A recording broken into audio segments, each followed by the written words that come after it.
नमस्कार भारत, जय हिंद साथियों। कैसे हैं आप सभी? आशा करता हूं कि आप सभी बहुत अच्छे होंगे और एसएससी जीडी या एसएससी से रिलेटेड या मैथ्स से रिलेटेड जितनी भी प्रॉब्लम्स होगी उसमें 10 प्रॉब्लम को हम सोल्व कर चुके हैं। आज हम विदाउट एनी डिले हम 11वें क्वेश्चन की तरफ से आगे बढ़ेंगे।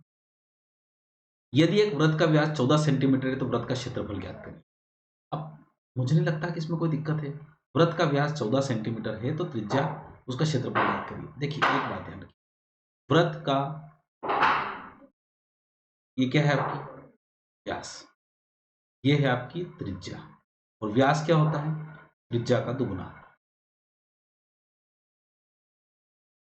ये भी आर और ये आपका 2r बराबर व्यास होता है, ये हुआ 14, आर बराबर हुआ आपके पास,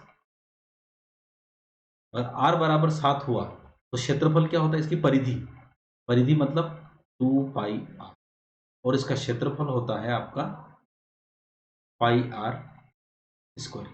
पाई का मान होता है 22/7, आर का मान होता है 7 गुणित 7, 7 से 7 कटा, 22 साते 154 वर्ग सेंटीमीटर। ये इतना सा, ठीक है। बहुत छोटा सा सवाल है, पर एक बात हमेशा ध्यान रखिएगा कि चीजें 22 के पहाड़े वाले आपको याद होना चाहिए, क्योंकि 22/7 का मतलब होता है वृत्त की परिधि और ये होता है व्यास। परिधि व व्यास का अनुपात ही आपका पाई होता है, ठीक है। चलिए अगले क्वेश्चन की तरफ बढ़ते हैं। 2,407 रुपए पर 7% वार्षिक दर से एक सही 1/2 वर्ष का चक्रवर्ती ब्याज ज्ञात करिए यदि ब्याज की गणना अर्धवार्षिक हो। ब्याज की गणना कितनी हो? अर्धवार्षिक हो, ठीक है। अब इस सवाल को करते हैं, ध्यान से सुन लीजिएगा। 7% ब्याज की गणना अर्धवार्षिक हो तो ब्याज की दर क्या होती है? आधी हो जाती है, आधी। और 7% का आधा कितना हो जाता है? 3.5%। 1.5 वर्ष का, 1.5 वर्ष की जगह समय कितना हो जाएगा? 3 वर्ष, ठीक है। तो ब्याज अर्धवार्षिक रूप से संयोजित होता है। अब आप सोचेंगे कि सर कैसे निकालेंगे इसको? कुछ नहीं करना, इमेजिनेशन से करना है। अब इमेजिनेशन से कैसे करना है मैं बताता हूं। एक साल का ब्याज 3.5 है तो साधारण ब्याज के हिसाब से 3 साल का हो जाएगा 10.5%, ठीक है। और आपको पता है कि 4% का जो ब्याज होता है वो 3 साल के लिए कितना होता है? तो आपको हम बता चुके हैं कि 4×3 = 12, 4 का क्यूब 64 और 12 चौक 48। ये कभी मेरा साधारण ब्याज और चक्रवर्ती ब्याज का आप देखेंगे तो ये होगा। इसका मतलब होता है अगर 4% भी होता चक्रवर्ती ब्याज तो आपका उत्तर कितना आता? 12.6464, है ना। 12 चौक 48 हुई, ये 48, 12, 48, 64 आता। मतलब कुल मिला के 12.5 उत्तर आता। कितना उत्तर आता? 12.5। तो इसका मतलब होता 3.5 का उत्तर, तो ये बात तय है कि 12 से कम ही आएगा। कितने से कम आएगा? 12 से कम आएगा। तो 2,470 का हम अगर देखें, 10% देखें तो 10% कितना होता है? 247, ठीक है। और अगर 12% देखें तो 12% भी देखें तो 24 दूना 48 और जोड़ लो इसमें। तो इसका मतलब होता है आपका उत्तर कभी भी कम तो हो नहीं सकता। 391 आने के लिए मशक्कत करना पड़ेगी अपने को, ये हो नहीं सकता।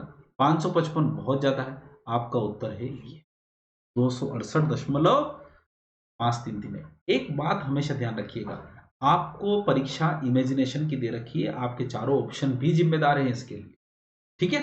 फिर से मैं समझाता हूं इसको, अगर एक बार में समझ में नहीं आया हो तो फिर से बताता हूं। 7.5% का ब्याज अगर अर्धवार्षिक है तो ब्याज की दर आधी हो जाएगी 3.5%, और 1.5 वर्ष का हो जाएगा 3 वर्ष। चक्रवर्ती ब्याज जो होता है लगभग लगभग 5% तक बहुत बढ़ता नहीं है। 3.5% का 3 साल का साधारण ब्याज होता है 10.5, ठीक है। और चक्रवर्ती ब्याज जो होता है वो 4 से कम होगा। तो 4% का चक्रवर्ती ब्याज निकालने का तरीका होता है 4×3 = 12, यहां 12 लिखना, दशमलव लगाना, उसके बाद 2 अंक लिखना है यहाँ पे। इस 4 का क्यूब करिए 64 और इस 12 में 4 का गुणा करिए 48। तो यूं कहें हम तो 4% के हिसाब से 3 वर्ष का ब्याज 100 रुपए का 12 रुपए और 48 64 होगा, यानी कुल मिला के 12.5 से भी कम। तो 4% का 12.5 से कम होगा तो 3.5% का तो 12 से कम ही होगा।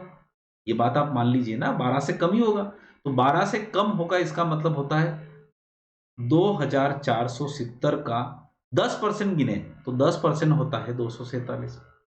12% भी गिने तो आपको पता है 24 दूना 48 और जोड़ लो इसमें, तो ये होगा 5, ये 9 और ये 295। 295 से भी कम उत्तर आएगा क्योंकि 12% से कम ही उत्तर है। तो आपको पता 351 तो जा नहीं सकता, 188 बहुत कम है, 268 ही आपका उत्तर। मेरी बात समझ पाए? इसी प्रकार से हम करेंगे। 13 स्थिर जल में नाव की 10 किलोमीटर प्रति घंटे की चाल से चलती है और धारा की गति 5 किलोमीटर प्रति घंटे। धारा के नाव को अनुकूल 5 किलोमीटर दूरी करना। देखो आपको पता है नाव धारा में एक डब्बा बनाई है, हमेशा हम डब्बे से सवाल हल करते हैं। किससे हल करते हैं?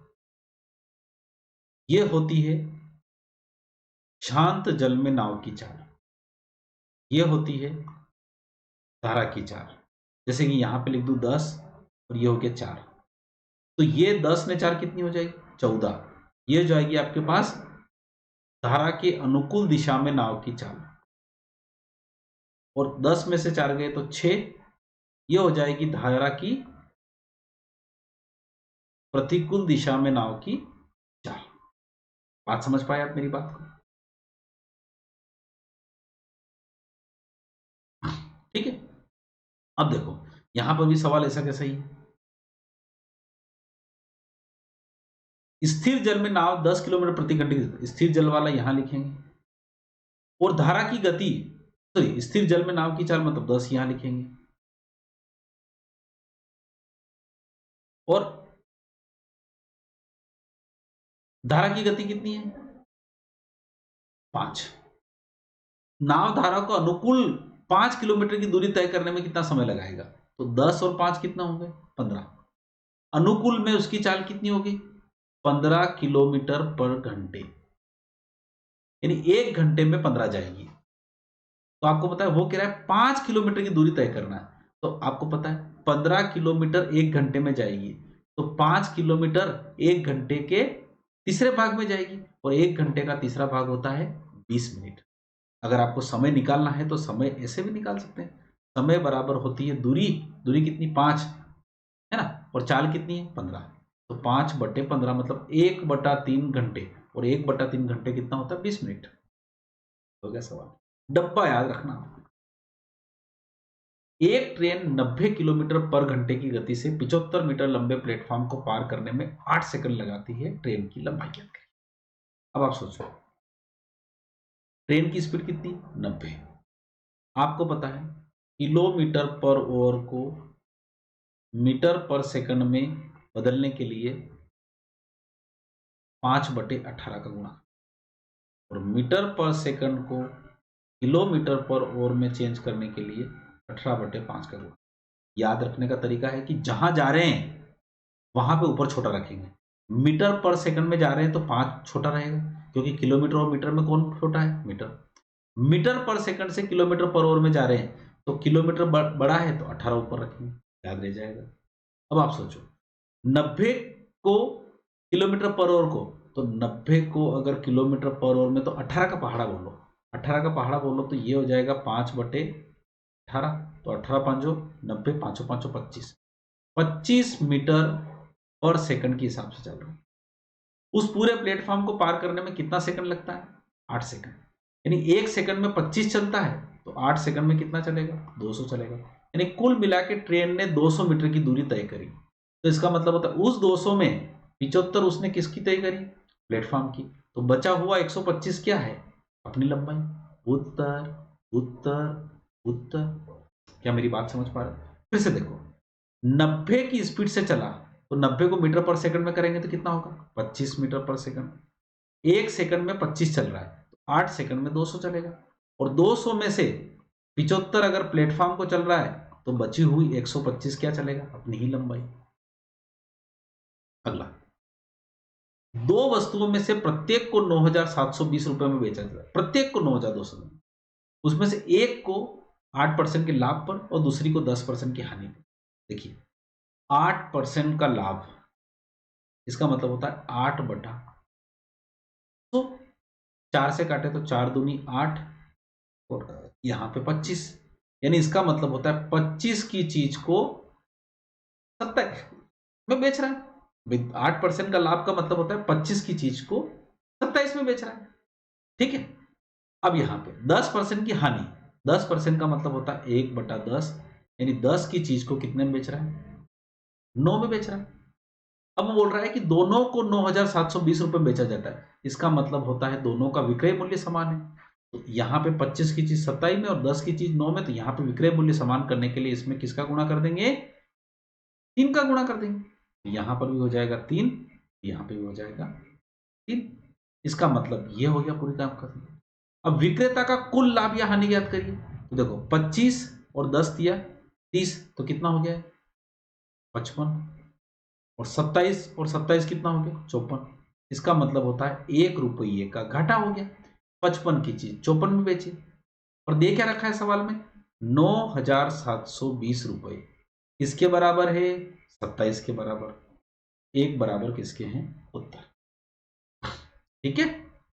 काटें, 27 दिया 81, कितना बचा, 16 बचा, ये हो गया। अब यहां पे कितनी बार कटेगा, तो ये जाएगा आपके पास 6 बार, है ना। मतलब 27 में किसका गुणा करेंगे, 6 का, तो ये कितनी बार कटेगा, 6। 360 रुपए, और क्या होगी 55 की चीज 54 में, तो 360 रुपए की क्या होगी, बात समझ पाए, बिल्कुल सिंपल सी चीज है। 8% को आपने क्या किया, भिन्न में बदला, यानी 2/25, 2/25 मतलब 25 की चीज को 2 रुपए का लाभ करके बेचा, तो 25 की 27 में हो गई। 10% की हानि मतलब होता है 1/10, यानी 10 की चीज 9 में बेची, हो गया।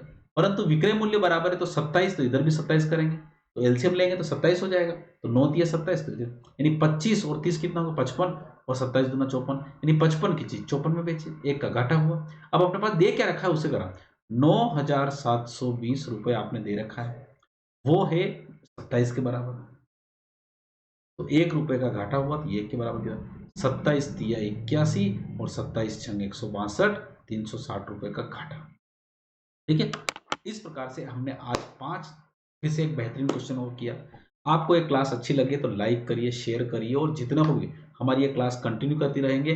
पर आज हम देखो, कल हमने 4 क्वेश्चन पढ़ाए थे, आज फिर 5 क्वेश्चन पढ़ाए, धीरे धीरे हम अपने क्वेश्चनों की संख्या बढ़ा देंगे।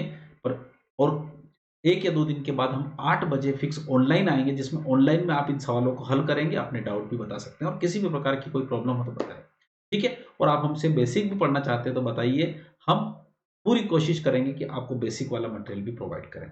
इसी आशा के साथ, इसी उम्मीद के साथ, थैंक यू सो मच। जय हिंद, जय भारत।